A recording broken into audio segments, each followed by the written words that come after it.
जिस प्रकार राजस्थान की भूमि राजवंशों के पराक्रम से आज भी गूंजती है, वैसे ही भक्तिमती मीराबाई की भक्ति का गुंजायमान नहीं होता है। भक्तिमती मीराबाई की भक्ति से राजस्थान की भूमि क्या पूरा विश्व गरजता है, जैसे बादल की गड़गड़ाहट। राजस्थान की प्रमुखता अधिकतर राजवंशों के कारण की जाती है, परंतु वैष्णव समाज में, भक्त समाज में राजस्थान को भक्तिमती मीराबाई के भाव से पूजा जाता है।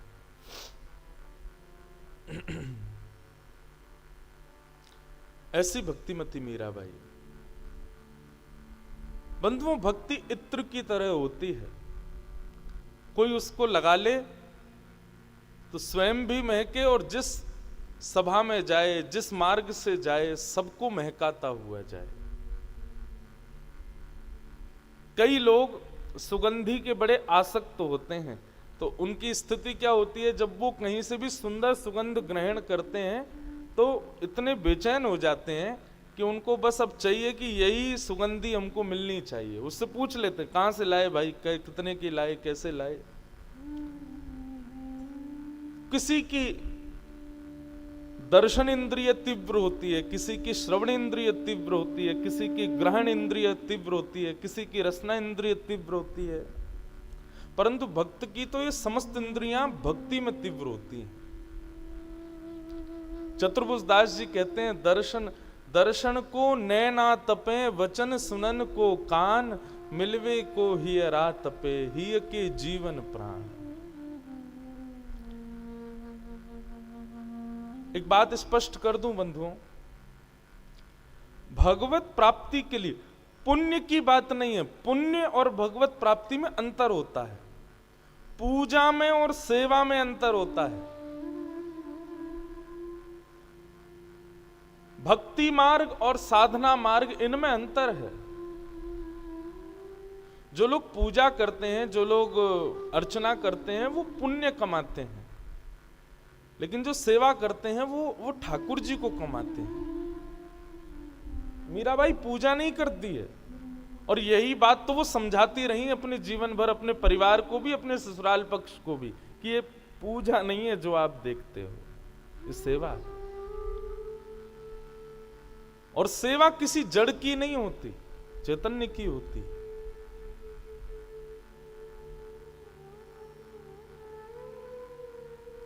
तो पुण्य की प्राप्ति के लिए अनेक साधन हो सकते हैं, लेकिन श्री गिरधर की प्राप्ति के लिए तो एक ही साधन है, और वो है सेवा। सेवा से ही वो प्राप्त हो सकते हैं। और प्रत्येक इंद्रिय से प्रदान की गई सेवा। भक्ति में आपका नाम जप कितना, ये जरूरी नहीं। आप शुद्धता, पवित्रता कितनी रखते हो, ये आवश्यक नहीं। भक्ति में सबसे ज्यादा आवश्यक है कि आपके भीतर भगवत मिलन की उत्कंठा कितनी है, भगवत प्राप्ति की व्याकुलता कितनी है। क्षमा कीजिएगा, हम सनातनी तो हो रहे हैं, हम भक्त तो हो रहे हैं, लेकिन इतनी उत्कंठा अभी आजकल है नहीं समाज में, किसी के हृदय में। भारत में भी अगर देखा जाए तो गिनती के कुछ लोग हमारे ब्रज में जरूर मिल जाएंगे उत्कंठा युक्त, पर ये उत्कंठा के भाव मीराबाई आदि के केवल सुनने तक ही सीमित हैं, उससे आगे नहीं जाते। आज के समाज में मैं मीराबाई का चरित्र पढ़ता हूं तो मुझे लगता आज का समाज भी तो ऐसा ही है। आप लोग आगे जब चरित्र सुनेंगे तो क्या ऐसी स्थिति आज किसी की हो जाए जैसी मीराबाई की, तो आज भी समाज ऐसा ही हो जाएगा जैसा मीराबाई के समय था।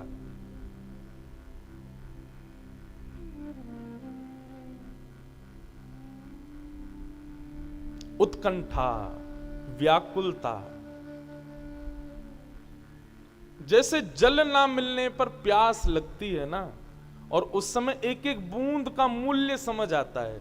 प्यास लगने पर कहीं सामने नल खुला हो, उसकी पानी गिर रही हो, तो हम लोग सोचते हैं अरे इसकी कीमत हमसे पूछो, हमको प्यास लगी है। ऐसी प्यास, ऐसी व्याकुलता, ऐसी उत्कंठा भगवत प्राप्ति की जब होती है ना, तब ये कथाएं सुनना सार्थक है। नहीं तो केवल 4 घंटे हम आप सब लोग बैठ करके केवल अपना टाइम पास कर रहे हैं। ये ज्ञात, अभी मैं 24 घंटे मीराबाई को सोच रहा हूं तो मेरे मन में ये सब भाव भी आते हैं कि इसका प्रयोजन क्या है, क्योंकि प्रयोजन तो कहीं दिखेगा नहीं मीराबाई का, और दिख जाए तो परिवार के लोग मुझे ढूंढेंगे, बोले कि आप क्या कर गए, बच्चों को हैं ऐसा बना गए, हमारे परिवार के सदस्य को ऐसा कर गए। इसलिए भैया पहले ही सावधान, ये कथाएं सुन तो लीजिए, पर यदि जीवन में उतारने का भाव आए तो निश्चित है ठाकुर जी मिलेंगे, लेकिन सब छूट जाएगा। मीराबाई का ब्याह हुआ। मीराबाई की ब्याह की तिथि थी बंधुओं अक्षय तृतीया। अक्षय तृतीया के दिन ब्याह हुआ, लेकिन मीराबाई ये मानती नहीं थी कि राजा भोज के साथ उनका ब्याह हुआ है। भोजराज के साथ ब्याह नहीं मानती थी, वो तो यही मानती थी अक्षय तृतीया को ठाकुर जी से मेरा ब्याह हुआ, क्योंकि उसी रात्रि ठाकुर जी पधारे थे। और बंधुओं अब अक्षय तृतीया के बाद से, मीराबाई के ब्याह के बाद से, अब ठाकुर जी का उनको अनुभव होने लगा था। कभी दिख जाते थे, कभी किसी से बातें करने लगती थी, बैठ करके चर्चाएं करती थी, थोड़ी पर हाथ रख के देखती रहती थी, बोले प्यारे लग रहे हो आज, तो सब लोग सोचते किससे बोल रही है, और मीराबाई बात करती थी। अक्षय तृतीया के बाद से मीराबाई को अनुभव होने लगा। मेवाड़ में कभी कभी मीराबाई के कक्ष और मीराबाई का जो भवन था उसको सजाया जाता था। भोजराज पूछते सखियों से, आज क्या हुआ, क्यों सजावट हो रही है? बोले आज ठाकुर जी पधारे हैं। भोजराज जाकर के देखते तो मीराबाई किसी की गोद में सर रख के लेटी, लेकिन किसकी गोद में वो नहीं दिख रहा है, और बातें कर रही है। मीराबाई की भक्ति में सबसे बड़ा सहायक यदि कोई बना तो वो थे राजा भोजराज, जिनसे उनका ब्याह हुआ। मीराबाई का विदाई हुई, जाते समय मां से कहा कि मुझे गिरधर दे दो। मां ने कहा बेटा ले तो जा, लेकिन थोड़ी नाक बचाइयो हमारी, ध्यान रखियो अपना, जो यहां किया वो कहीं मत करियो, वहां तो बिल्कुल मत करियो। मीराबाई ले गई। जैसे ही मीराबाई मेवाड़ पहुंची, मेवाड़ में ढोल बजने लगे, नगाड़े बजने लगे, सहनाई बजने लगी। अब महाराज मेड़ता के आगे मेवाड़ तो बहुत बड़ा राज्य था, और वहां के राजकुमार हैं भोजराज, उनका ब्याह हुआ है। ऐसा स्वागत, ऐसा सत्कार कि महाराज ऐसा लग रहा था मानो किसी देवता की पधरामनी हो रही है। मीराबाई पधारी। मीराबाई जैसे ही रथ से नीचे उतर करके प्रवेश करने लगी, भोजराज की एक बहन है, उसका नाम है उदाबाई। उदाबाई का ब्याह तो हो गया था, लेकिन अब कहीं तो ऐसा भाव कहते हैं कि वो विधवा थी, कहीं ऐसा कहते हैं कि उनके पति रहते नहीं थे साथ में, जो भी था, सीधी बात कि वो अपने मायके में ही रहती थी उदाबाई। तो उदाबाई द्वार पर अपनी भाभी के स्वागत में खड़ी हैं। आकर के थाल से पहले तो स्वागत के आरती आदि की, आदि सब करके जो भी रीति रिवाज होते हैं सब किए। जैसे ही मीराबाई भीतर प्रवेश करने लगी, उदाबाई ने मार्ग रोक दिया। बोले भाभी साहब पहले नेक दो, आपकी ननद हूं, कुछ नेक दो फिर भीतर जाना। मीराबाई सोचने लगी भी इसको क्या नेक दूं मैं, इधर उधर देखने लगी, तो उदाबाई अपने आप ही बोली, महंगा वाला हार लूंगी मैं, साधारण नहीं चाहिए। महंगा वाला हार जैसे ही सुना, मीराबाई बोली, अच्छा महंगा वाला हार चाहिए, हमारे पास है। मीराबाई की एक झोली थी, झोली में से महाराज तुलसी की कंठी माला निकाल करके दे दी, लो महंगा वाला हार, इससे बढ़िया हार नहीं मिलेगा, गले में पहन लो ननद जी, जीवन भर सुखी रहोगी, प्रसन्न रहोगी। तुलसी जिस अंग का स्पर्श कर लेती है, उस पांच भौतिक अधम अंग को भी पवित्र बना देती है। मीराबाई ने तो निकाले और निकाल करके गले में सीधे पहनाने लगी।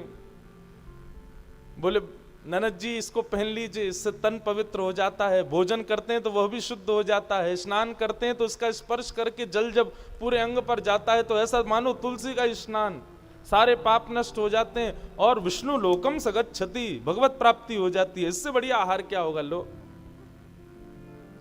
उदाबाई तो वहीं खींच गई। बोले, कैसी भाभी आई है हमारी, आते ही भगवत प्राप्ति के लिए गले में फंदा बांध रही है, इससे भगवत प्राप्ति हो जाएगी। खींच गई, चिल्लाने लगी, फेंक दिया मीराबाई के ऊपर ही।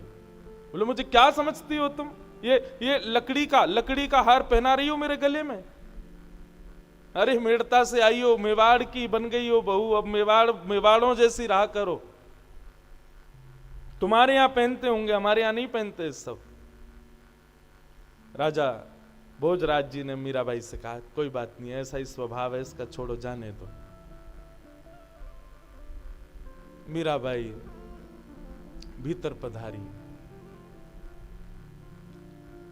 बंधुओं, भक्त के ना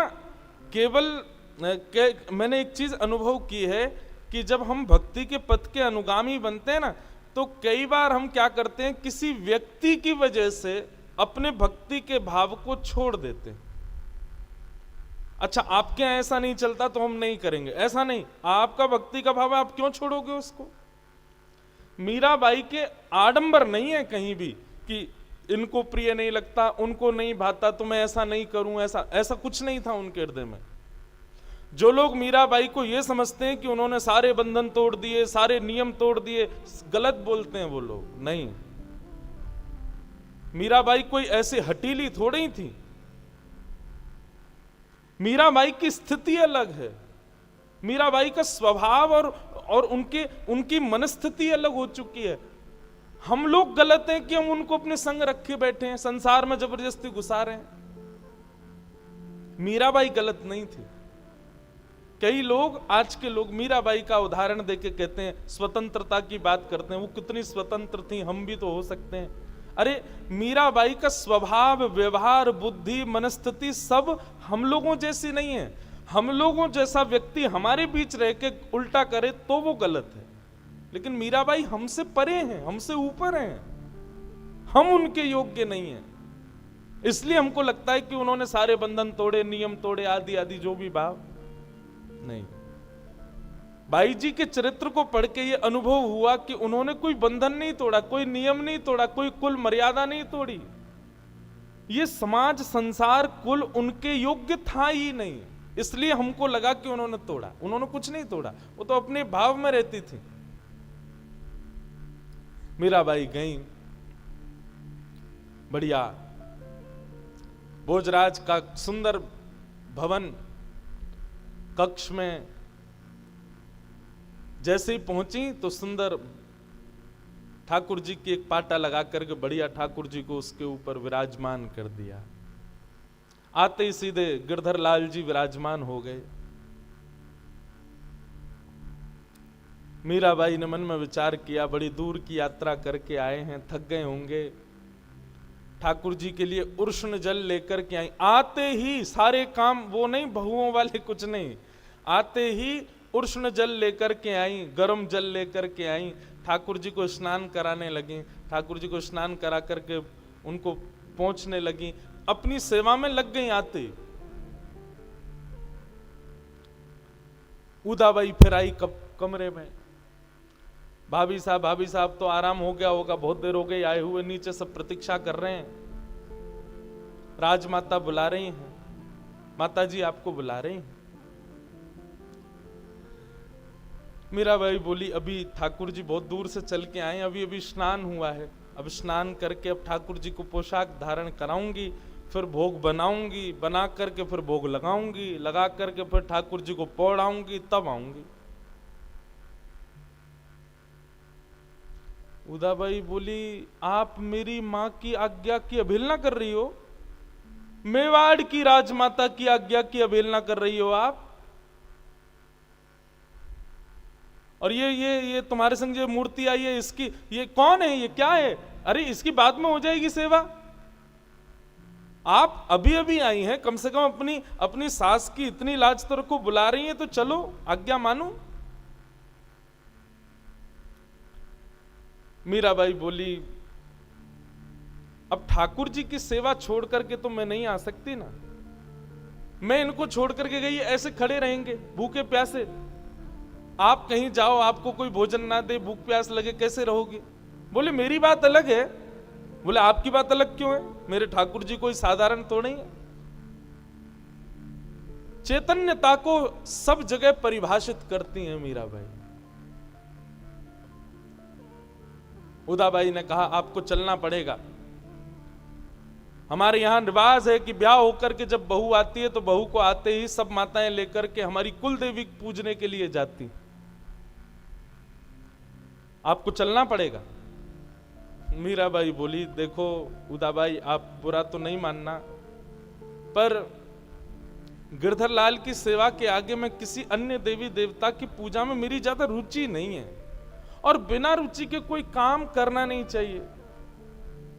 इसलिए मेरी प्रार्थना है कि आप सबसे कह दो कि वही सब चले जाएं, कर दें जो करना है, बाकी मेरे को आप इस भाव में मत बांधो। उदाबाई कहने लगी मां की आज्ञा नहीं मान रही, राजमाता की आज्ञा नहीं मान रही, और अब तुम मतलब हमारे यहाँ के रीति रिवाज भी तुम्हारे पीतल के ठाकुर जी के आगे कुछ भी नहीं। अभी रुको, अभी जाती हूं, मां से तुम्हारी शिकायत करके आती हूं।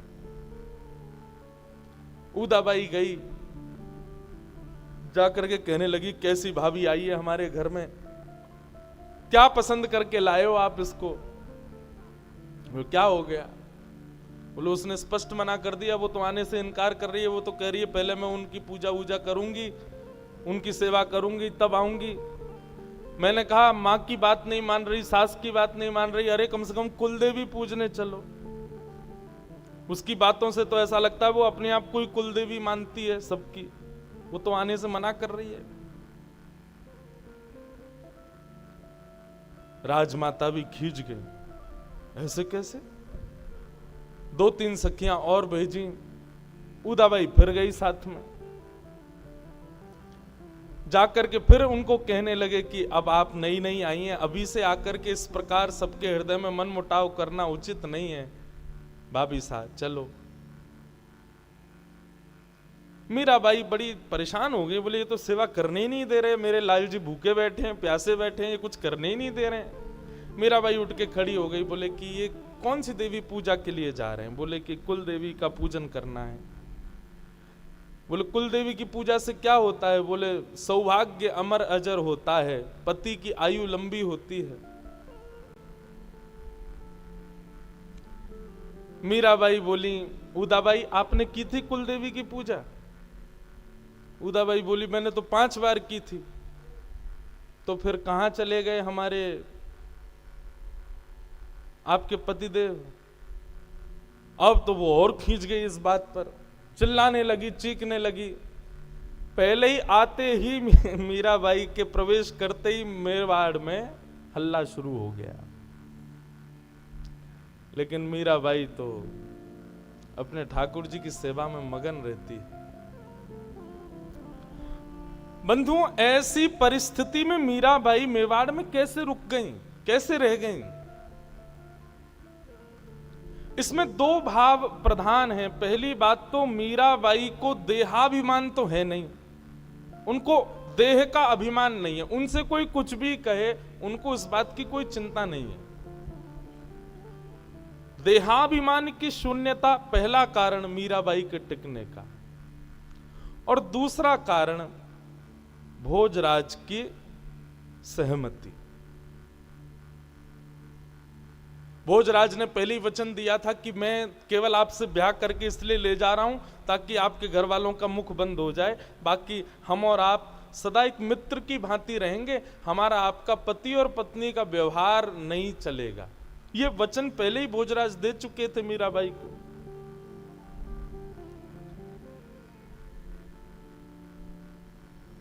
मीराबाई के इन सब भावों से सब दुखी होने लगे। भोजराज कभी मीराबाई पर आकर के कोई आक्रोश नहीं करते थे। एक दिन आकर के बैठे और बैठ करके मीराबाई से वार्तालाप करने लगे। भोजराज ने बात तो शुरू की कि आपने योग की शिक्षा ली है, आपको ध्यान भी आता है, थोड़ा उसके बारे में मुझे बताओ। तो मीराबाई बड़े बड़े प्रवचन सुनाने लगी। भोजराज बैठ के सुनते थे। एक प्रकार से मेवाड़ में मीराबाई को एक श्रोता मिल गया और मीराबाई उन्हीं को चर्चाएं सुनाती थी। पूछते पूछते जब ज्ञान की परिधि भक्ति में पहुंची तो भोजराज ने मीराबाई से पूछ लिया, क्या आपने कभी गिरधर लाल को प्रत्यक्ष देखा है? और ये प्रश्न होते ही मीराबाई के नेत्र बंद हो गए और याद आ गई वो तिथि जिस तिथि में ब्याह हुआ मीराबाई का। वर्णन करने लगी, बोले आपके यहां से मेरे लिए 16 श्रृंगार आए थे, उसमें से तो एक वस्तु भी मैंने धारण नहीं की। मेरा जितना भी श्रृंगार था वो सब द्वारिका से आया था। मैंने अपने विवाह में जो वस्त्र पहने, आभूषण पहने, चूड़े पहने, ये सब द्वारिका से आए थे। और कौन लेके आया? तो मेरी सासू मां देवकी मैया लेके आई थी। भोजराज बैठ करके सुन रहे हैं। मीराबाई बोली, आपको विश्वास नहीं हो तो अभी भी मेरे पास वो पोशाक रखी है, आप कहो तो मैं दिखाऊं? भोजराज बोले दिखाओ।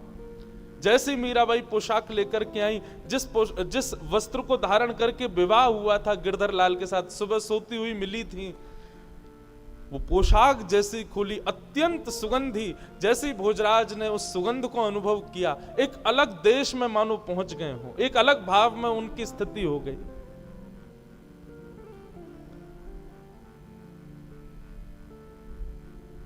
उसमें जड़ी के कार्य, सोने की पट्टियां आदि, वो सब देख करके भोजराज बोले, मुझे नहीं लगता कि इस विश्व में कोई ऐसी पोशाक बना सकता है।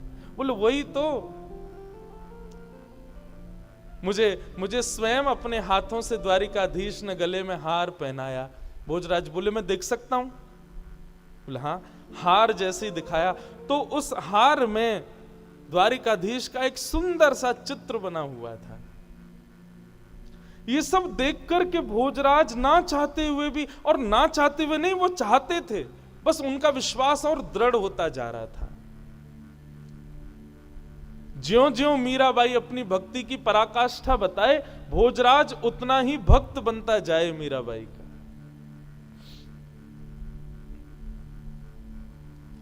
मीराबाई अपना एक एक संस्मरण बता रही, कैसे मेरा हाथ पकड़ा था, कैसे मुझसे फेरे लिए थे, कैसे मेरे मांग में सिंदूर भरा था, कैसे विदाई हो रही थी, कौन रो रहा था, कौन हंस रहा था।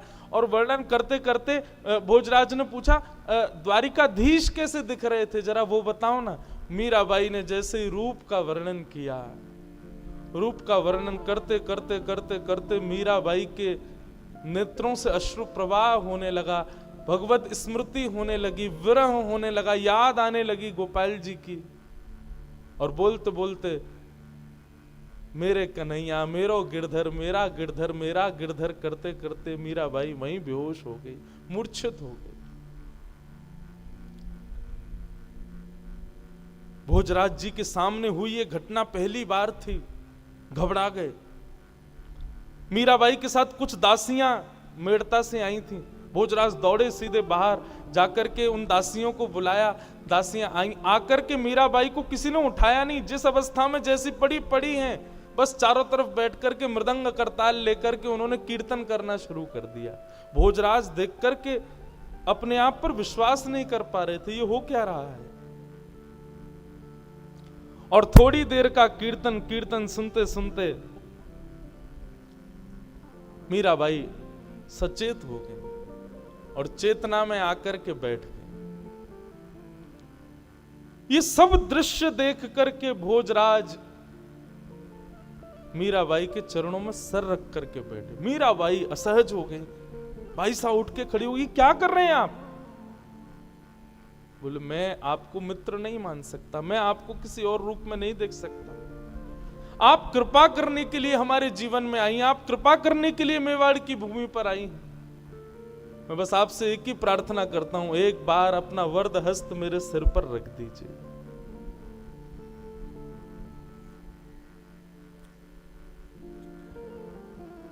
भोजराज की इस स्थिति को देख करके मीराबाई का सहज ही हाथ उनके सिर पर चला गया, और मानो जैसे ही मीराबाई ने स्पर्श किया भोजराज का, एक अद्भुत अनुभूति उनको होने लगी। नेत्र बंद हो गए। एक वीर योद्धा जिसका भक्ति से दूर दूर तक कोई संपर्क नहीं है, जो केवल देवी पूजा करना, मंदिर में जाकर के केवल आरती आदि करने के बाद अपने अपने युद्ध योद्धाओं की क्रियाओं में लग जाने वाले भोजराज आज मीराबाई का स्पर्श पाते ही अचेत हो गए। एक अद्भुत अनुभूति उनको होने लगी। ऐसी भोजराज की स्थिति। भोजराज बोले मुझसे आपकी तरह गाना तो आता नहीं है, आपकी तरह नृत्य तो मैं कर नहीं सकता, पर फिर भी मैं आपसे प्रार्थना करना चाहता हूं कि मुझे भी कुछ बताइए कि मैं कैसे भक्ति में आगे बढ़ूं। हमारे परिवार में दूर दूर तक ऐसा किसी के हृदय में भाव नहीं है। मैं आपसे प्रार्थना करना चाहता हूं, आप मेरे जीवन में आई हैं, हमारा विवाह संसार के लिए हुआ, लेकिन शायद क्या पता ये संकेत हो, ठाकुर जी चाहते हो कि मैं भी वैष्णव बन जाऊं, कृपा करके मुझे कुछ मार्ग बता दीजिए। मीराबाई बोली आपको आवश्यकता नहीं नाचने गाने की, बस जो भी करो ठाकुर जी के लिए करो, ठाकुर जी की प्रसन्नता के लिए करो, वो रीझ है इस भाव से करो, यही सेवा है। इससे अतिरिक्त आपको और भी कुछ करने की आवश्यकता नहीं है भगवान, आप तो बस इसी भाव के साथ में होने लगो। अच्छा, जो ठाकुर जी को प्रिय लगे वो करो।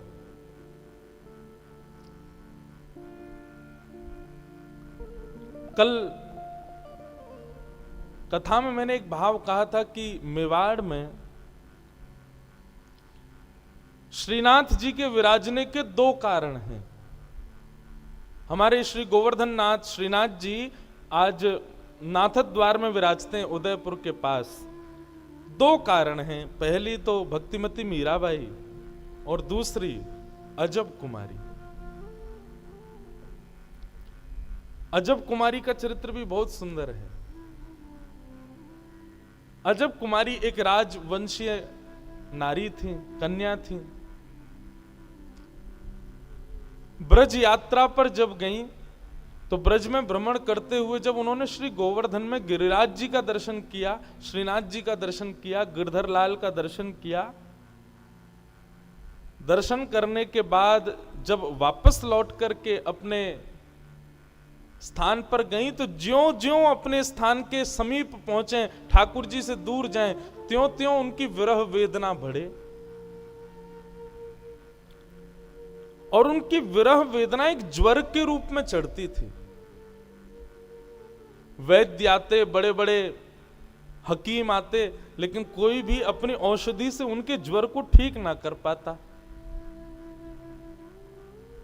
एक दिन उन्होंने अपने परिवार के लोगों से कहा, ये ज्वर औषधियों से ठीक नहीं होगा, ये ज्वर इन सब वैद्यों के, हकीम के क्रियाओं से ठीक नहीं होगा।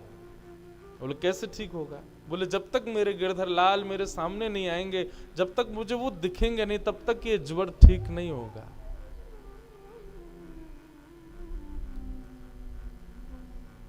उनके पिता आदि जो राजवंशी थे, सबने कहा देखो हम तुमको दर्शन करने भेज देंगे, लेकिन सदा के लिए तुम ब्रज में रहो, ये आज्ञा तो हम नहीं देंगे। कुछ दिन के दर्शन के लिए तुम चली जाओ। और अजब कुमारी गोवर्धन पधारी और गोवर्धन आकर के वहां ठाकुर जी का दर्शन करती, 8 याम दर्शन करती, 8 बार दर्शन करती ठाकुर जी की, सुबह मंगला से रात्रि शयन तक। और जब दर्शन करने लगी तो ठीक होने लगी। एक दिन उन्होंने सब मंदिर के अधिकारियों से जाके कहा, मुझे मंदिर में कोई सेवा दे दो, आप सब सेवा करते हैं, कोई रसोई घर की, कोई कहीं की, कोई मुझे भी कोई सेवा दो। तो मंदिर के अधिकारी जी ने कहा, देखो भाई, सेवा में तो केवल पुरुष आते हैं, तुम देखती हो, आरती भी पुरुष ही करते हैं, श्रृंगार भी पुरुष ही करते हैं, रसोई भी पुरुष ही बनाते हैं, सब पुरुष ही करते हैं। अब तुमको हम क्या सेवा दें? तुम अपने मन से, तुम्हारे भाव में कोई सेवा हो तो ठाकुर जी के दर्शनार्थी जहां खड़े होते हैं वहीं बैठ के तुम कोई सेवा कर दिया करो, गाने की, नाचने की, बजाने की, कोई भी जो तुमको भाए। तो अजब कुमारी जो थी वो ठाकुर जी के सामने खड़ी रहती, बोली क्या सेवा करूं, क्या सेवा करूं। तब उसके मन में क्या आया कि मैं एक राजकन्या हूं और राजाओं में चौसर बहुत बढ़िया खेला जाता है, उसको चौसर खेलना आता था, चौपड़। और वो क्या करती, ठाकुर जी के आगे दर्शनार्थियों में बैठ करके चौपड़ लगा देती और चौसर सजा करके एक बार तो स्वयं चलती और फिर ठाकुर जी की बारी भी स्वयं चलती। ये मेरी बारी है, ये ठाकुर जी की बारी है। वो इतनी योग्य थी खेलने में कि वो जीतती ही थी, उसकी जीत निश्चित होती थी।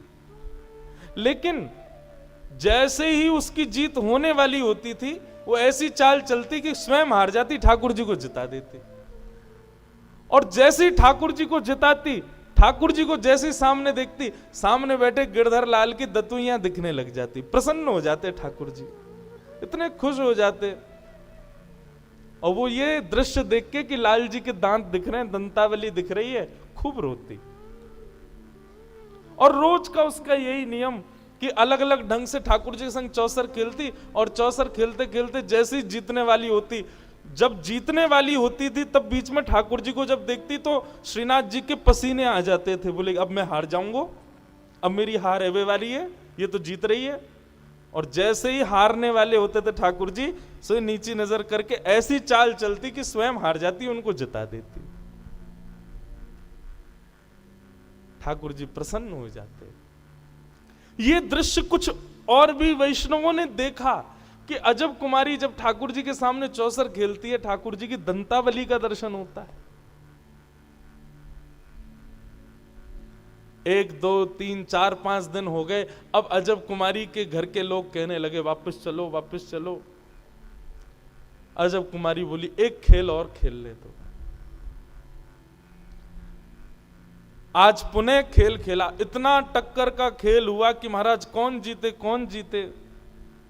जैसे ही अजब कुमारी ने चाल चली तो अजब कुमारी की अगली चाल पर जीत घोषित होनी थी, और जीत होते होते होते होते जैसे ही उसने चाल चली ठाकुर जी को जिताने की, ठाकुर जी को जैसे जिताया, आज ठाकुर जी फूले नहीं समाये, क्योंकि आज तो जीतने के कोई भाव ही नहीं था। आज तो ठाकुर जी को पक्का था मैं हार जाऊंगा, लेकिन आज फिर अजब कुमारी ने जैसे जिताया तो आज ठाकुर जी हंसे नहीं, अजब कुमारी के सामने प्रकट ही हो गए। और प्रकट हो गए, अजब कुमारी को हृदय से लगा लिया, हृदय से लगा करके ठाकुर जी लिपट गए अजब कुमारी से, और लिपट करके बोले मैं तुमसे बहुत प्रसन्न हूं, मुझे बहुत अच्छा लगता है तुम आकर के मेरे साथ खेलती हो, बताओ तुम्हें क्या चाहिए। अजब कुमारी ने कहा जो मांगूंगी सो दोगे, वो तुम मांगने में देरी करोगी, मैं देने में देरी नहीं करूंगा। बस यही भाव जान करके अपने हाथ में ठाकुर जी का हाथ लिया और कहा वचन दीजिए कि आप मेवाड़ में विराजेंगे, ताकि मैं रोज आपका दर्शन कर सकूं, मैं आपसे दूर नहीं रह पाऊंगी। अपने अत्यंत प्रिय ब्रज को, जिसको ठाकुर जी एक पल भी बिसारते नहीं है, जिसको एक क्षण के लिए भी ठाकुर जी छोड़ते नहीं है। हमारे ब्रज में कहते हैं ठाकुर जी जब मथुरा चले गए तो उद्धव से कहते हैं ऊधो मोहि ब्रज बिसरत नाही, मैं ब्रज को भूल नहीं पा रहा। इतना प्रेम ठाकुर जी ब्रज से करते हैं।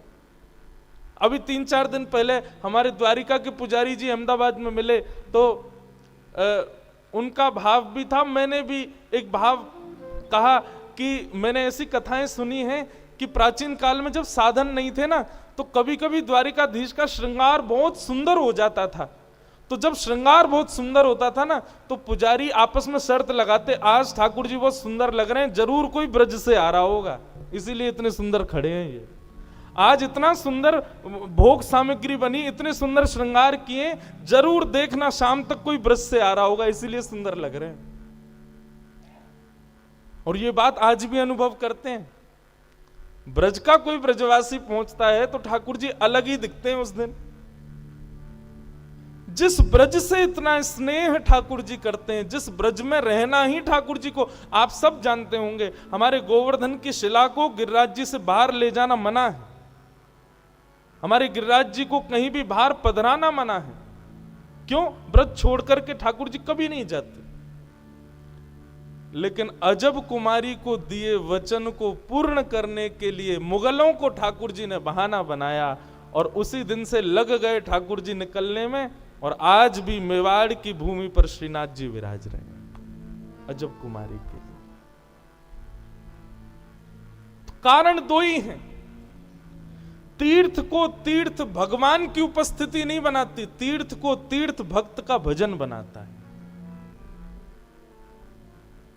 या वो तीर्थ डाकोर जी हो, या फिर वो तीर्थ हमारा नाथद्वार मेवाड़ हो। एक वैष्णव के प्रेम ने ही उनको तीर्थ बना दिया। आज जहां लाखों करोड़ों लोग जाकर के अपने पुण्य के भागी बनते हैं, प्रेम के भागी बनते हैं, भक्ति के भागी बनते हैं, ठाकुर जी की उपस्थिति से तीर्थ नहीं है, वैष्णव की वैष्णवता से तीर्थ बनता है।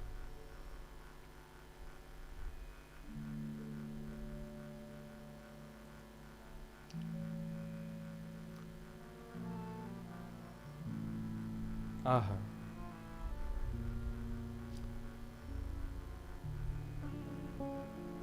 भाई साहब सत्संग करती हैं भोजराज के साथ, और कभी कभी उनको सुंदर सुंदर भाव सुनाती हैं। अब कभी भी बाईसा को ठाकुर जी का अनुभव होता है, और जब भी ठाकुर जी का अनुभव होता है तो भोजराज बैठ करके देखते हैं। एक बार तो बंधुओं, होली का समय, अर्धरात्रि का समय, अचानक मीराबाई उठ गई, उठ करके मेरे गिरधर मारो गिरधर मारो गिरधर करके बोलने लगी। इतने में ही भोजराज अचेत हो गए। देखा उठ करके मीराबाई, क्या हुआ? श्वेत वस्त्र पहने मीराबाई ने, नेत्र बंद हैं, शरीर कांप रहा है, ठंडा पड़ गया है पूरा शरीर। और तभी भोजराज ने क्या देखा कि श्वेत वस्त्र मीराबाई के अचानक कहीं पर गुलाल के छींटे पड़े हैं, अचानक ही कहीं पर केसर की बूंद प्रकट हो रही हैं, अचानक ही कहीं पर चंदन की बूंद प्रकट हो जाती हैं। भोजराज ये सब दृश्य देख करके नतमस्तक हो जाते, और कभी कभी तो स्वयं को कोसते, मुझे कब अनुभव होगा इनका, मुझे कब अनुभव होंगे ऐसे। ऐसी अनुभूतियां भोजराज को होने लगी, और ज्यों ज्यों ये अनुभूतियां बढ़ने लगी, त्यों त्यों भोजराज की भक्ति मीराबाई के चरणों में बढ़ने लगी। अब तो वो इसी भाव से मीराबाई के साथ रहने लगे। एक दिन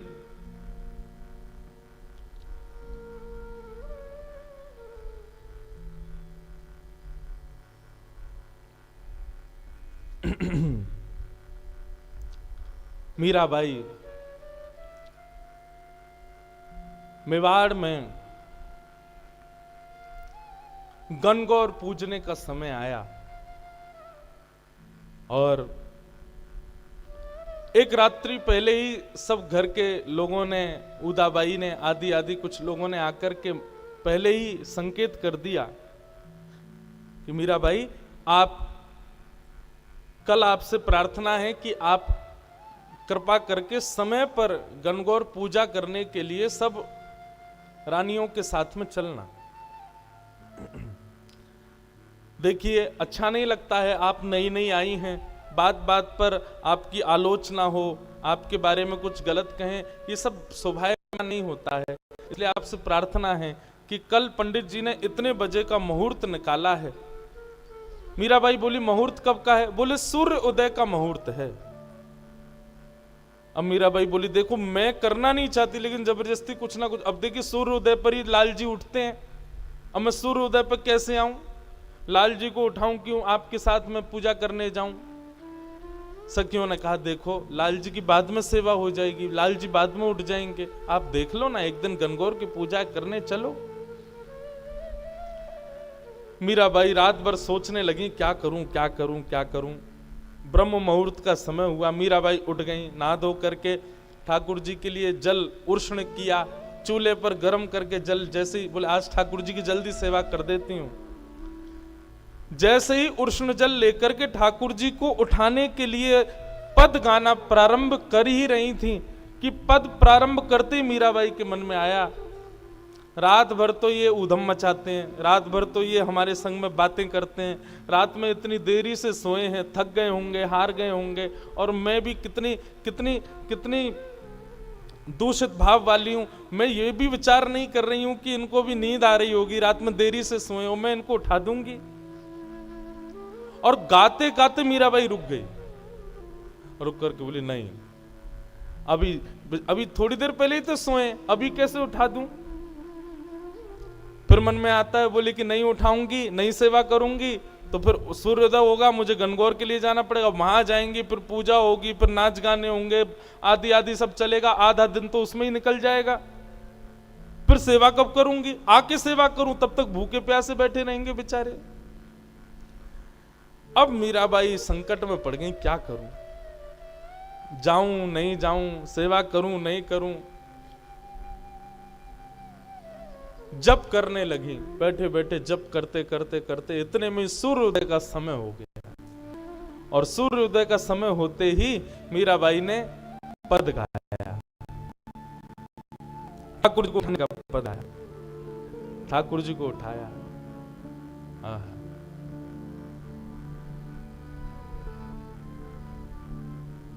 उठाने का पद गाया। मोहन जागिए बलि जई है, लाला जाग रे बलि जई, तेरे कारण श्याम सुंदर मैं नई मुरलिया लई, मोहन जाग रे बलि जई है, लाला जाग रे बलि जई। उठा दिया ठाकुर जी को, और जैसे ही ठाकुर जी उठा करके बिठाए सिंहासन पर, जय हो मेरे प्यारे गिरधर लाल, भोग लगाने लगी। इतने में सखियां आ गई, उदाबाई सब आ गई, बोले चलो गणगौर का समय हो गया। मीराबाई बोली देखो आप लोग कर लो जाके पूजा, जो भी आपको करना है वो सब आप कर लीजिए, अब मेरी सेवा का समय है, मैं सेवा से निवृत्त हो जाऊंगी तब आऊंगी। सब बोलने लगे, बोले आपकी भी अलग ही हट है, अरे आज तुम्हारे ये गोपाल जी थोड़ी देर बैठे नहीं रह सकते?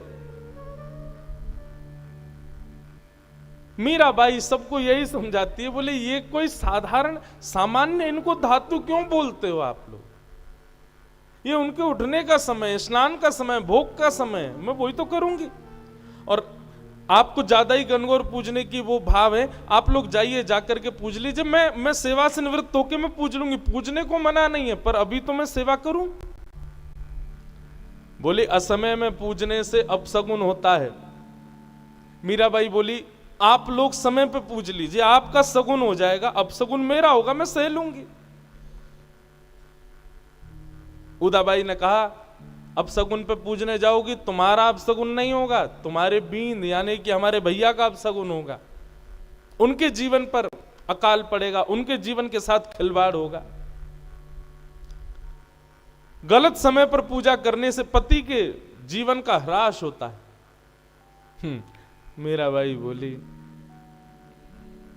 लो कर लो बात। यहां पर भी मेरी बात ही सिद्ध होगी। क्यों?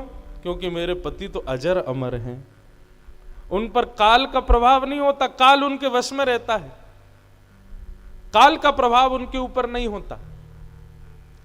मैं चाहे कभी भी पूजा करूं, मेरे पति परमेश्वर तो सदा अजर अमर रहेंगे। ऐसे वर को वरे जो जन्म और मर जाए, बलहारी गिरधर की जासो चुड़लो अमर है जाए। है? मेरे पति तो ऐसे हैं जिनसे मेरे कभी मांग का सिंदूर, गले का मंगलसूत्र, हाथ की चूड़ियां कभी नहीं टूटेंगी। मेरे पति तो ऐसे हैं, तो मुझे असमय में पूजा करने से कोई दिक्कत नहीं। उदाबाई खींच गई, बोले अच्छा तो फिर क्यों ब्याह किया ये हमारे भैया से? क्यों ब्याह किया? जब उनको पति नहीं मानती हो तो यही तुम्हारे पति हैं, क्यों ब्याह करके आई हो उनके साथ? हमने देखा भी है, तुम उनके समीप भी नहीं बैठती हो, उनसे बातें भी नहीं करती हो, आदि आदि सब बातें उदाबाई कहने लगी। क्यों हमारे वंश में आ गई हो सबका सर्वनाश करने के लिए? मीराबाई बोली, इतनी दिक्कत है मुझसे और मेरे सब भाव से, तो भैया राजवंश में परंपरा है, अनेक बहु पत्नियां धारण कर सकता है एक राजा। आप अपने भैया का सुंदर सुशीला गुणवान किसी राजकन्या से एक और ब्याह करा दो। उदाबाई बोली, यही तो तुम्हारी चालाकी में समझना सुनना चाह रही थी। धन खर्च हो हमारा, रहो महल में हमारे यहां, अपने ठाकुर जी की सेवा में सामग्री प्रयोग करो हमारी, और जब गृहस्थाश्रम की बात आए तो भैया ब्याह कर लें किसी और से। ऐसी बातें शोभा नहीं देती। मीराबाई के इन सब हठप्रद भावों से पूरा परिवार दुखी रहने लगा, और परिवार भी दुखी नहीं था। भोजराज तो बड़े प्रसन्न थे, राजा महाराजा तो घर की कुछ जैसे ननद हो गई, सास हो गई, आदि आदि, ये सब बड़ी दुखी रहती थी, कुछ भी नहीं करती हैं ऐसा। मीराबाई का भाव केवल इतना था, वो जब ठाकुर जी की सेवा से निवृत्त होती थी तब सब करती थी, सास को भी प्रणाम, ननद को भी पूछना, सबको भोजन कराना आदि सब। लेकिन जब ठाकुर जी की सेवा का समय, उस समय ब्रह्मा भी आ जाए तो बीच में उठ करके नहीं जाती थी, और इसी बात से सब चिढ़ जाते थे। सब ने जाकर के एक दिन उदाबाई ने भोजराज से जाकर के शिकायत कर दी, बोले ऐसी बिंदड़ी आई है तुम्हारी, किसी की सुनती नहीं, मानती नहीं, अपने अपने भाव पूर्ण करती है केवल।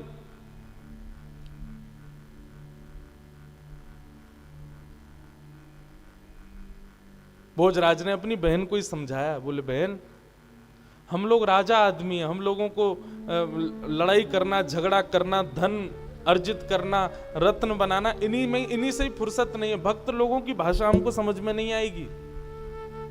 मीरा भक्त है, वैष्णव है, उसके भक्ति भाव में उसको लगे रहने दो, हमारे तुम्हारे विषय से परे है उसके भाव। इसलिए बहन मैं भी कहूंगा कि तुम भी ज्यादा मत पड़ा करो, उसको करने दिया करो जो उसका भाव हो। उदाबाई बोली, खुद हमारे पति की भी बुद्धि पर कुछ टोना कर दिया इसने, हमारे भैया की बुद्धि पर भी कुछ टोना कर दिया, वे भी कुछ नहीं समझ रहे बात को।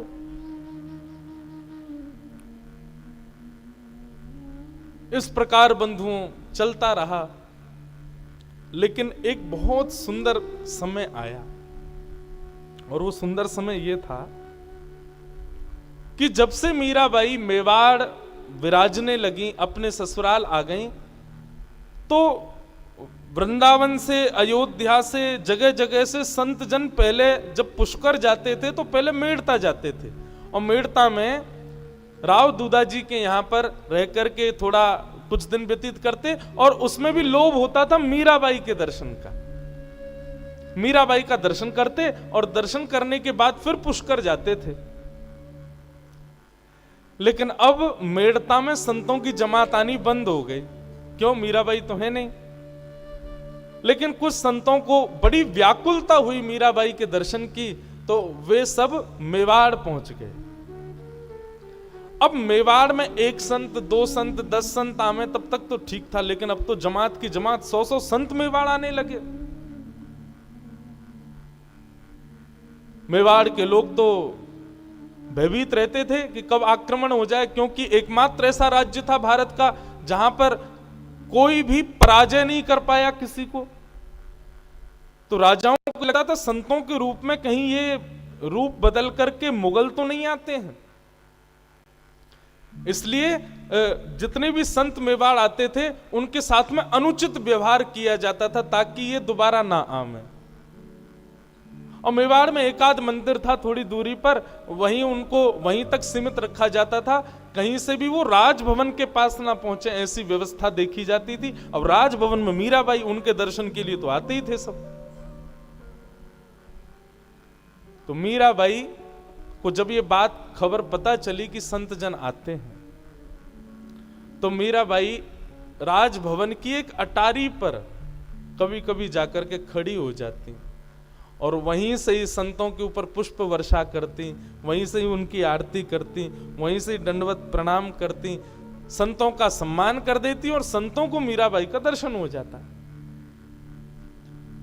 भोजराज ने जब ये बात भोजराज जी को पता चली तो भोजराज ने जाकर के संतों से पूछा कि आप सब वैष्णव हैं, संत जन हैं, तीर्थों में भगवत दर्शन करने जाते हैं, आप मेवाड़ क्यों आते हो? और मैंने जैसा देखा कि हमारे यहाँ की प्रजा आपका ज्यादा सम्मान नहीं करती, आपका अपमान कर देती है, फिर भी आप मेवाड़ आते हो। संतों ने बहुत सुंदर बात कही, बोले कि राजा भोज,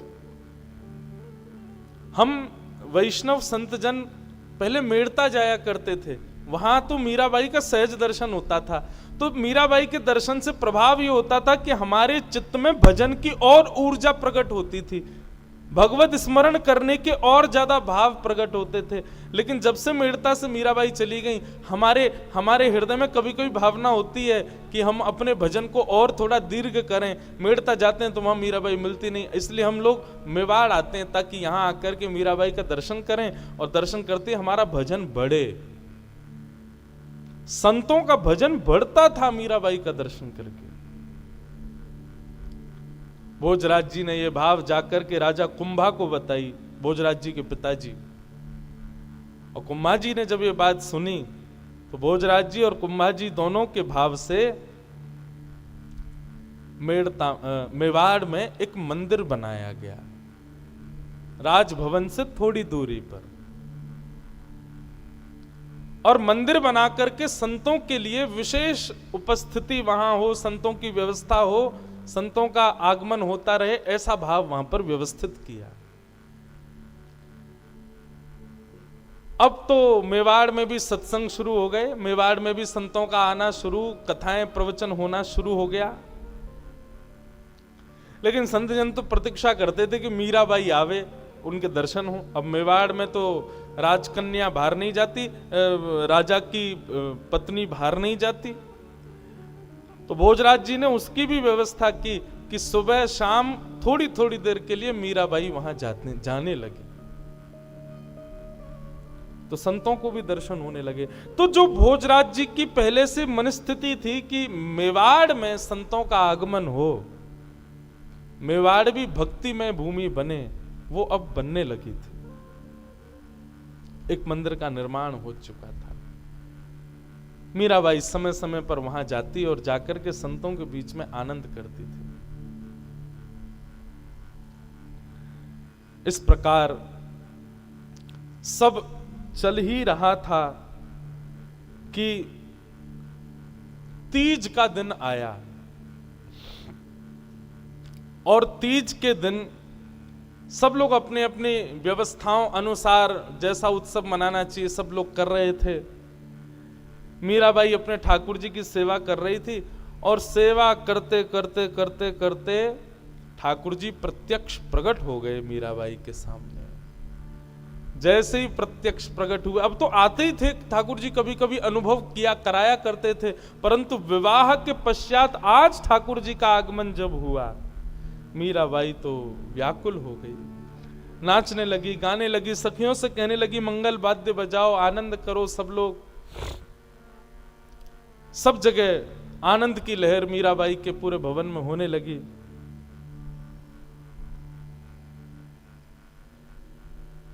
और मीराबाई गा रही हैं बहुत सुंदर एक पद। आज मेवाड़ में पहली बार ठाकुर जी प्रकट हुए हैं, मेड़ता में तो हो चुके थे। मीराबाई गा रहे हैं,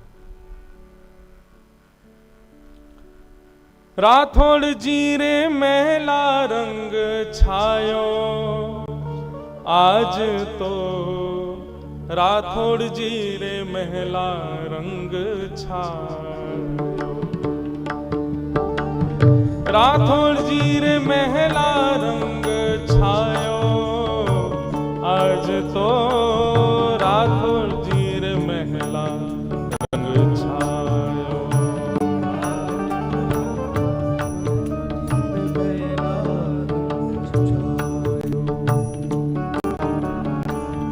आज तो मेड़ती जी रे महला रंग छायो, आज तो राठौड़ जी रे महला रंग छायो, आज तो मेड़ती जी रे महला रंग छायो, आज तो राठौड़ जी रे महला रंग छायो।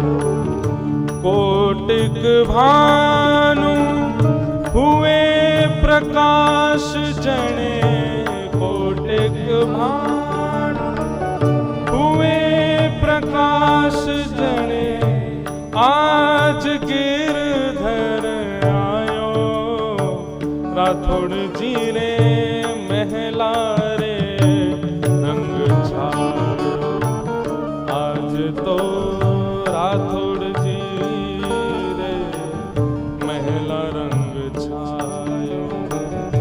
सुर नर मुनि जन ध्यान धरत हैं, सुर नर मुनि जन ध्यान धरत हैं, वेद पुराणन गायो,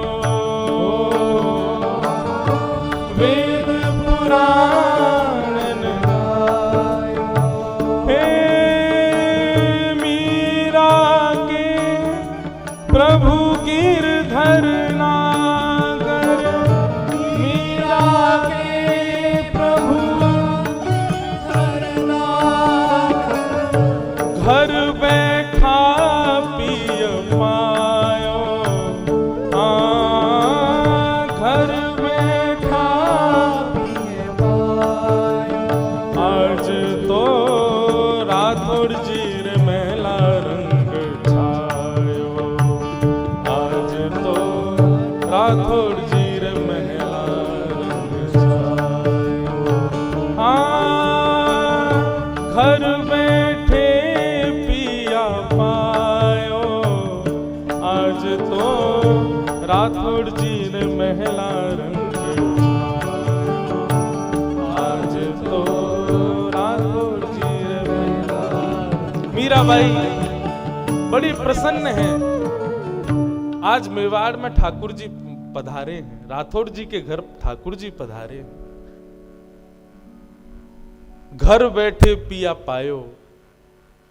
मीराबाई नाच रही हैं, गा रही हैं, बार बार हृदय से लगा रही हैं। बात पहुंची भोजराज के कानों में, दौड़ करके आए तो देखा एक आज अद्भुती छटा है पूरे महल की। बार बार भोजराज जी के हृदय में एक ही वेदना रहती है कि मुझे अनुभव कब होगा।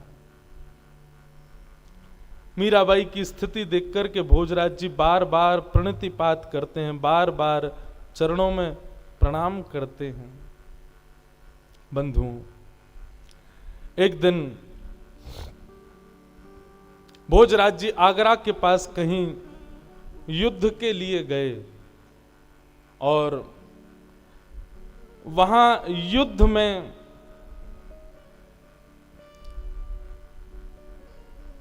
बहुत गहरी चोट लगने की वजह से भोजराज जी जख्मी हो गए। जब उनको लाया गया वापस मेवाड़, वैद्यों ने चिकित्सा की, खूब औषधियां प्रदान की, लेकिन वैद्य जान गए थे कि विषैला बाण लगा है, जिसकी वजह से अब भोजराज जी शायद बहुत लंबे समय तक जीवित नहीं रह पाएंगे। भोजराज जी को चोट लगी, लेकिन ताने सब कसने लगे मीराबाई पे। बोले इसी की वजह से ही हुआ है। देवी पूजा करने से इनकार कर दिया, गणगौर पूजा करने से इनकार कर दिया, ये कर दिया, वो कर दिया, आदि आदि सब बातें कहने लगे। परंतु भोजराज जी जानते हैं कि मीराबाई का ऐसा कोई भाव नहीं है। आज भोजराज जी अपने पूरे तन पर औषधियों का लेप लगाए शयन कक्ष में पौड़े हैं। मीराबाई आकर के समीप बैठी हैं। बंधु, आज तक भोजराज जी ने स्पर्श तक नहीं किया मीराबाई का। मीराबाई आकर के समीप बैठी, घावों को देखने लगी। भोजराज जी बोले आप इस समय अपने लाल जी की सेवा में ही रहें। अच्छा, मीराबाई सेवा फिर भी समय से ही कर रही थी। भोजराज जी यहाँ पर पीड़ित पड़े, उससे भी कोई ऐसा नहीं कि वो सेवा में गई हूं, अब भी अपनी सेवा में ही लगी हुई हैं। परंतु आज समय जान करके भोजराज जी के पास आई और आकर के उनके घावों को देखने लगी। बोले मेरे गिरधर लाल सब मंगल करेंगे, आप चिंता मत करना। बंधुओं, भोजराज जी को देखते देखते नेत्रों में आंसू आने लगे। मीराबाई बोली आप रुदन क्यों कर रही हो? तो भोजराज जी बोले मैं बस आपसे एक प्रार्थना करना चाहता हूं। बोले बताइए। अब मेरे जीवन के ज्यादा दिन शेष नहीं बचे हैं। आपका और मेरा संग भी अब कुछ ही दिनों का कह लूं या कुछ क्षणों का, कभी भी मेरे प्राण निकल सकते हैं। मीराबाई बोली ऐसा मत कहिए, आप मेरे सखा हैं। बोले सखत्व तो पहले ही खत्म हो चुका, आप मेरी गुरु हूं, मैं आपका शिष्य हूं, परंतु मैं अपने शिष्यत्व का निर्वहन नहीं कर पाया। अपने जीवन में गुरु की आज्ञा की कोई भी भाव का मैं पालन नहीं कर पाया हूं। पर मैं आपसे एक बात कहना चाहता हूं, मेरे जीवन के कुछ समय शेष रह गए, मुझ पर कृपा कीजिए। मीराबाई बोली आज्ञा करें, आप क्या चाहते हैं? भोजराज जी के नेत्रों से आंसू गिरने लगे और कहने लगे मुझे गिरधर का साक्षात दर्शन कब होगा? मुझे उनका साक्षात दर्शन कब होगा? अगर मुझे दर्शन नहीं हुआ और मैंने प्राण त्याग दिए तो मुझे लगेगा कि मैंने आपसे विवाह क्यों किया, क्यों लेके आया आपको मेड़ता से मेवाड़। मेरा आपका विवाह इस शर्त पर हुआ था कि सबके मुंह बंद हो जाएंगे, सब जो आपके पीछे पड़े हैं, और आपके पक्ष में तो ऐसा हो जाएगा कि सब कहना बंद कर देंगे, और मेरे पक्ष में ऐसा होगा कि मेवाड़ में भक्ति प्रकट होगी, मेवाड़ में संतों का आगमन होगा। भक्ति प्रकट हो गई, संतों का आगमन भी हो गया, लेकिन मुझे भगवत दर्शन नहीं हुआ। मीराबाई आप बुरा नहीं मानिएगा, पर जब रात में आपकी स्थिति देखता हूं ना, मैं मुझे कभी कभी ईर्ष्या होती है आपसे कि कृपा मुझ पर क्यों नहीं होती। होली के दिन जब आपके श्वेत वस्त्रों को मैंने रंग में अपने आप प्रकट होते हुए देखा, मुझे लगा मेरे ऊपर यह कृपा कब होगी, मैं तो इसके सदा अयोग्य हूं। बंधुओं, इस प्रसंग को जब मैं पढ़ रहा था तो मेरे मन में भाव आया कि एक योद्धा बोल रहा है ये बातें, और योद्धा भी कैसी स्थिति में? जख्मी स्थिति में है। उसके अपने जख्म का कोई पीड़ा नहीं है, उसको कहीं से हार के आया हूं ऐसा भाव नहीं है। उसको तब भी यही चिंता है कि मुझे भगवत दर्शन नहीं हुआ। यही है भक्त के संग का प्रभाव। उसकी एक ही चिंता है कि मुझे ठाकुर जी क्यों नहीं मिले। और मीराबाई के सामने हाथ जोड़ करके भोजराज रोने लगे।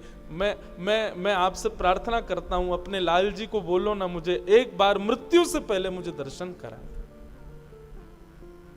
और बंधुओं, भोजराज मीराबाई को देख रहे थे।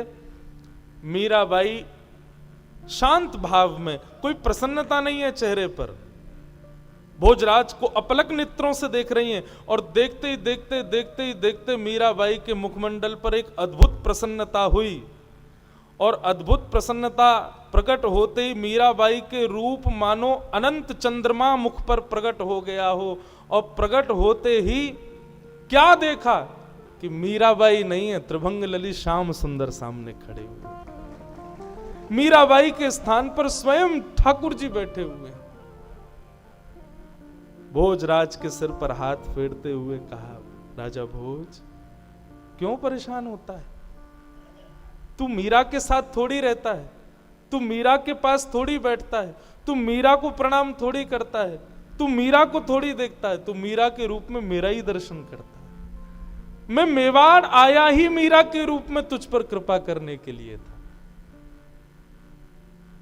और ये दर्शन करके भोजराज का हाथ कंपित होने लगा। क्या समझ में आया बंधुओं? 4 प्रकार की मुक्ति होती हैं, उसमें एक सायुज्य मुक्ति, सामिप्य मुक्ति, साक्त्य मुक्ति और एकाकार रूप मुक्ति। एक मुक्ति का रूप होता है जिसमें भक्त और भगवान विलग्न एक ही हो जाते हैं। मीराबाई उस स्थिति में आ चुकी थी और आज राजा भोज ने उस रूप का दर्शन कर लिया।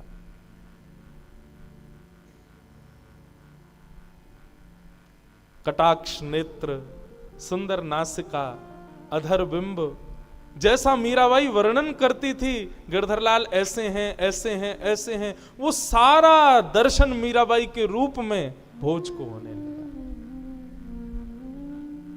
भगवान मुझसे कोई अपराध तो नहीं बनाना। मुझे बार बार ऐसा मन में आता है कि मैंने मीरा के साथ कुछ अपराध किया। मैंने कोई अपराध तो नहीं किया ना? ठाकुर जी बोले कोई अपराध नहीं किया, सब मेरी इच्छा से हो रहा है। राजन तुम चिंता मत करो, अब तुम्हें मेरा दर्शन हो गया, अपनी शंका का समाधान दूर हो गया। अब तुम सहजता पूर्वक अपने कर्तव्य से निर्वहित होकर मेरी प्राप्ति कर लो। और ऐसा दर्शन होते ही ठाकुर जी अंतर ध्यान हो गए, पुनश्च मीराबाई प्रकट हो गई।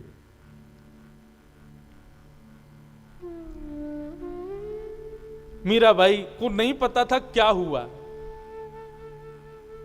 बोले आप रो क्यों रहे हैं? आप ऐसे प्रसन्न मुद्रा में क्यों हैं? क्या हुआ? कुछ हुआ क्या? भोज बोले नहीं नहीं कुछ नहीं हुआ देवी। रोंगटे खड़े हो रहे हैं, पीड़ा दूर हो गई है, अब तो दर्शन हो गया भगवत, अब तो प्रतीक्षा चल रही है।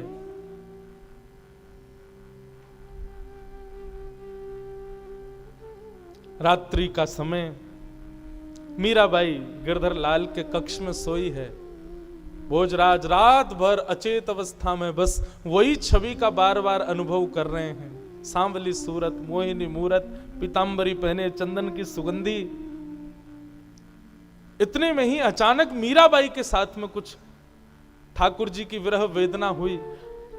हाँ, प्रसंग में आता है कि 1-2 दिन बाद भोजराज को जब दर्शन हुए, उसके 1-2 दिन बाद अक्षय तृतीया का समय आया। मतलब जिस दिन मीराबाई का ब्याह हुआ था,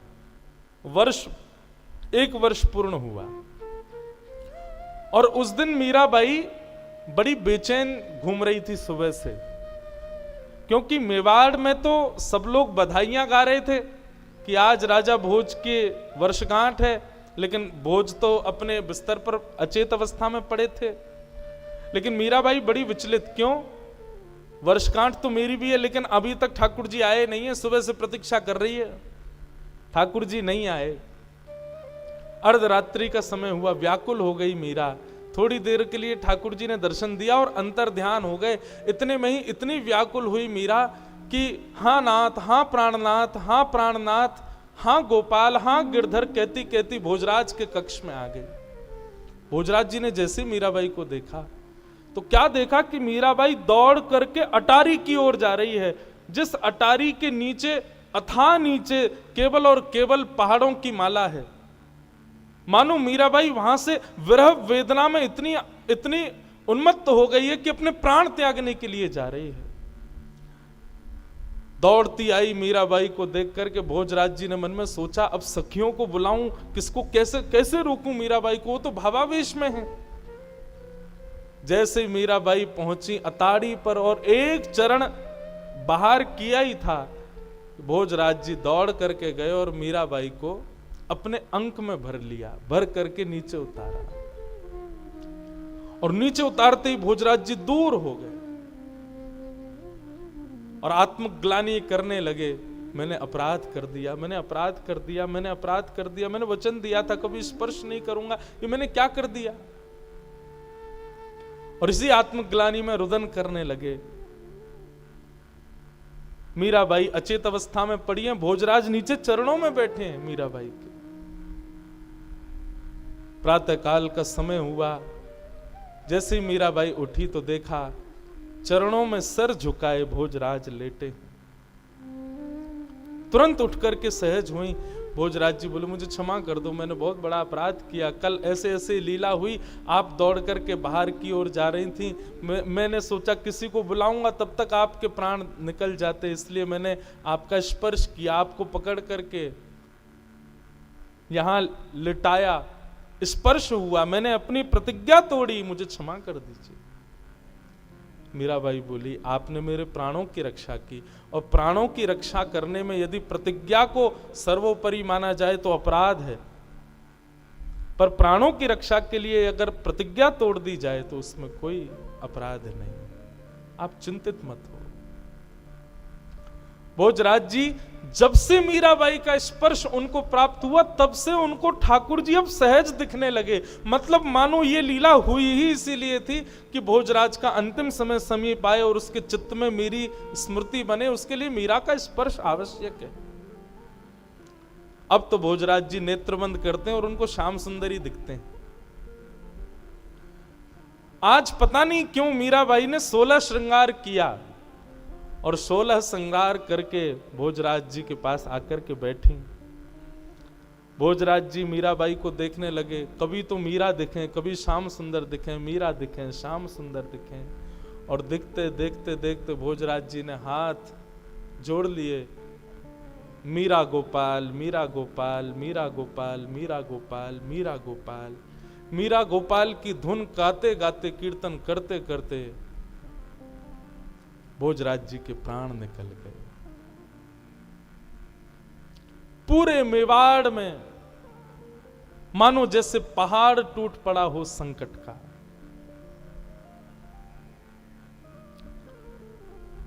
मीराबाई भी आज रुदन कर रहे हैं, नेत्रों में आंसू हैं।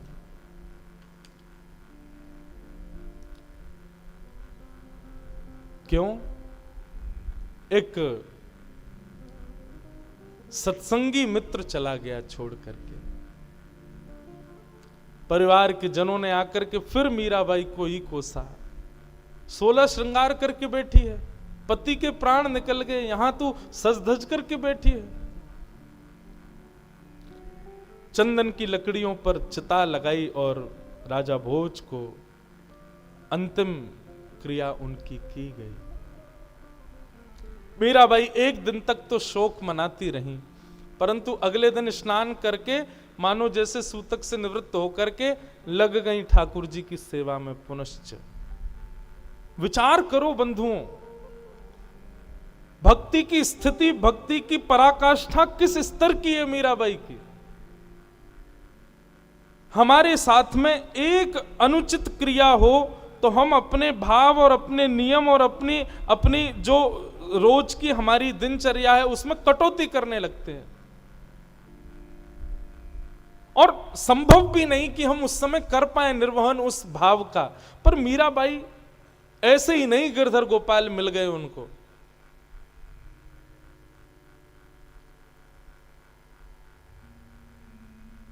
जिस स्थिति में वो हैं, जिस भाव में वो रहती हैं, वो साधारण नहीं है।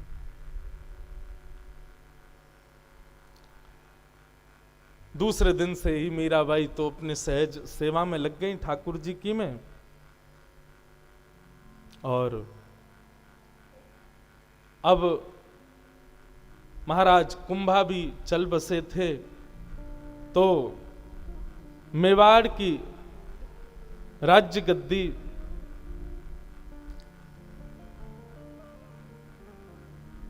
छोटे भाई को प्रदान कर दी गई, और उदाबाई और विक्रमादित्य राजा अब मेवाड़ के राजा हैं, वे ही अब मेवाड़ को संभालते हैं।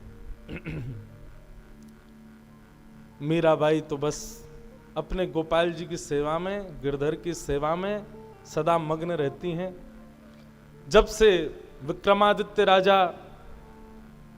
राजा बने मेवाड़ के, मीराबाई के जाकर के उन्होंने कई सारी प्रतिबंध लगा दिए कि अब आपका मंदिर जाना बंद, वहां नाचना गाना बंद। हमारे पहले भाई को ले गई, हमारे पिताजी भी चले गए, हमारे पूरे कुल खानदान को आपने सर्वनाश कर दिया। आपको जो करना है महल के भीतर रह करके करिए, अब आप बाहर आना जाना बंद कर दीजिए। मीराबाई बोली मुझे रोक लो, मेरे ठाकुर जी को थोड़ी रोक पाओगे, ठाकुर जी तो खूब आएंगे, खूब जाएंगे, वे तो खूब कृपा करेंगे, मुझे कोई आवश्यकता नहीं बाहर जाने की, मेरे तो ठाकुर जी भीतर ही आ जाएंगे। और मीराबाई लगी अपने ठाकुर जी की सेवा। ज्यों ज्यों संकट बढ़ते जा रहे हैं त्यों त्यों मीराबाई की भक्ति और पुष्ट होती जा रही है।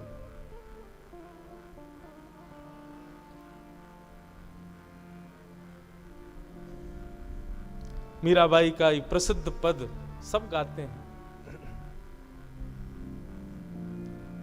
मेरे तो गिरधर गोपाल। कोई आकर के कहता, हे मीराबाई, आपको कभी स्मृति नहीं होती भोजराज की? अच्छा, इस बीच में बंधुओं एक बात और हुई कि मीराबाई की जन्मदात्री मां के भी प्राण निकल गए। मीराबाई ने उस दिन भी केवल जन्मदात्री मां को याद किया, खूब रोई, लाल जी से बोली मेरी मैया को सदगति देना, मेरे सुख के लिए बहुत विचार करती थी, मैं खुश रहूं, मैं प्रसन्न रहूं, ऐसा भाव करती थी। और तो और मुझे मेरे बींद से मिलाने वाली मेरी मैया ही तो थी, पहली बार उन्होंने ही तो बताया था कि तुम मेरे पति हो, इसलिए मेरी मां पर कृपा करना। ये सब स्थितियां देख करके कोई सामान्य व्यक्ति पागल ही समझता था मीराबाई को। वो कहते तुमको अपनी मां की याद नहीं आती, अपने पति के बारे में कभी चिंतन नहीं होता, ये सब बातें तुम्हारे हृदय में क्यों नहीं आती, तुम किसको अपना मानती हो? मेरे तो गिरधर गोपाल